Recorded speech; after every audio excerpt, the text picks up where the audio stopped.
Welcome back, Sebastian here. So today is the final video in my series looking at each Formula One team at the 2023 summer break. So of course, last but not least is Red Bull. Two drivers are of course Max Verstappen and Sergio Perez, who are currently first and second in the Drivers' Championship, part of an absolutely dominant year by the Red Bull team. Points head to head, 314 points for Verstappen, 189 points for Perez, so about 126 points apart there. Just looking at non-sprint points, 292 for Verstappen and 174 for Perez. In race head-to-head, 10-2 in favor of Verstappen. The two for Perez, of course, being those two wins early in the season at Saudi Arabia and at Azerbaijan. Average finishing position, absolutely ridiculous stat for Verstappen, 1.27. For Perez, superficial weight, still a pretty good stat, 3.86, which is definitely a couple, let's see, that's about two and a bit positions different. Of course, for two cars, for the car, when you have a car that dominant, you should be expected to finish 1-2 almost every race, but for Perez, that hasn't really been the case. Qualifying head-to-head, so it says 12-0. I know there's at least two races where Perez did start ahead of Verstappen and technically out-qualified him, but based on how I calculate it, there were sessions,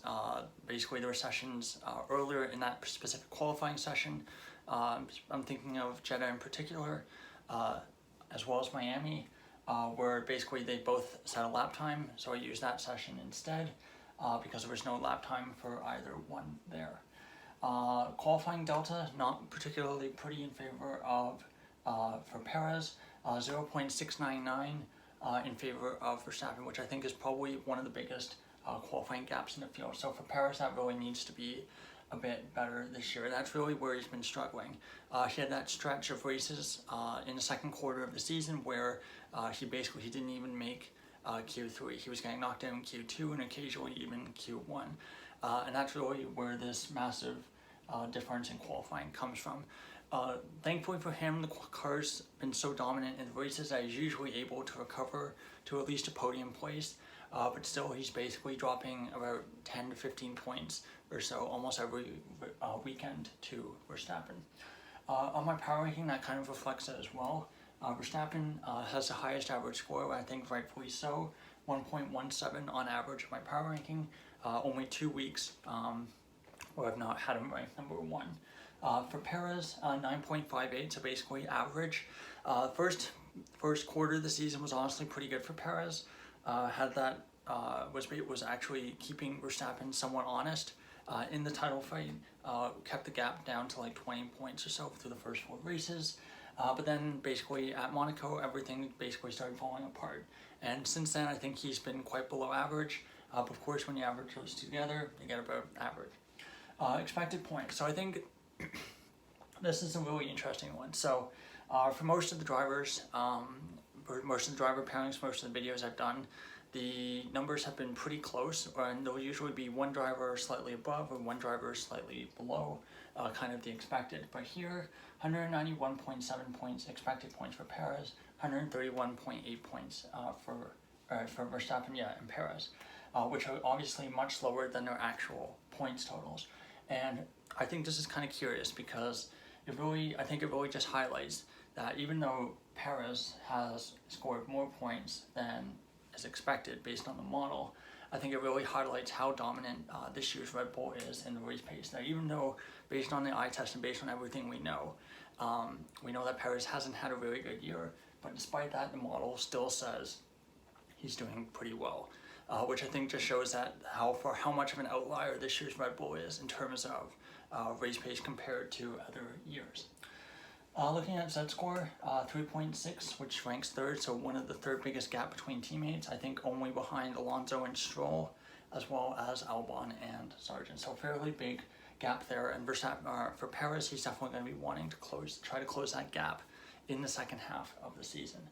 Looking at qualifying gap, this section is almost irrelevant for Red Bull. Races 1 to 5, 0.038. Of course, one pole position they didn't get, which was Baku, I believe. And then races 6 through 12 at 0.001. So basically the smallest number it could be without being 0. And that was of course because of Hamilton's pole position at the Hungarian Grand Prix by a very, very slim margin, which is why that number is so small. So for Red Bull, of course, this year they've won every race. They haven't gotten every pole position. They've gotten 10 out of 12, which is still fantastic. But that being said, we know that the advantage of the Red Bull is definitely in the race. In qualifying, they're, I would say, still the class of the field. They're still the best team in qualifying, or the fastest car in qualifying. But the other teams are there or thereabouts, and at least I think, especially recently, keeping them honest in qualifying. Looking at Red Bull, recent history, 2020, 319 points, second in the Constructors' Championship. Pretty rough year relative to their standards. Of course, that was a pretty tricky year with a very tricky car. 2021, really solid improvement, 585.5 points, challenging for the Constructors' Championship, and they won the Drivers' Championship as well, courtesy of Max Verstappen. 2022, this is of course first year of the ground effects regulations, 759 points, which was first by a massive margin, and this year they're on track to smash that total again. 503 points through 12 races, absolutely crazy, and of course they are first in the Constructors' Championship. Now I think the question for Red Bull is really not do they win the Constructors' Championship, but by how much, and by what kind of point total will they get. Based on this number here, they could easily get 900, 950 points, which I believe would be a new Formula One record.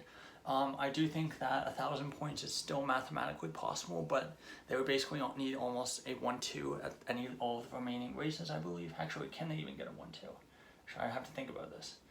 Let's see, so if you get 41 points per race and there's 10 races left, that would only get you 400. Plus sprint points, I don't think they'll give, I don't think 1,000 is possible. I think you'd probably only be able to get like 850, 900, I would believe. It's probably going to be around what they're aiming for. But nonetheless, absolutely amazing season by Red Bull, historic season, something I've never seen in my time watching Formula One. They've of course broken the consecutive wins record, and Verstappen's going to be aiming to tie that consecutive wins record for a driver next time out at the Dutch Grand Prix, which as of the time of the upload of this video, I believe will be in about a week's time. So of course, thanks so much for watching for this series looking at each team at the midpoint of the season. Of course, I'll be coming out with my preview for the Dutch Grand Prix this coming week. Thank you so much for watching, and goodbye.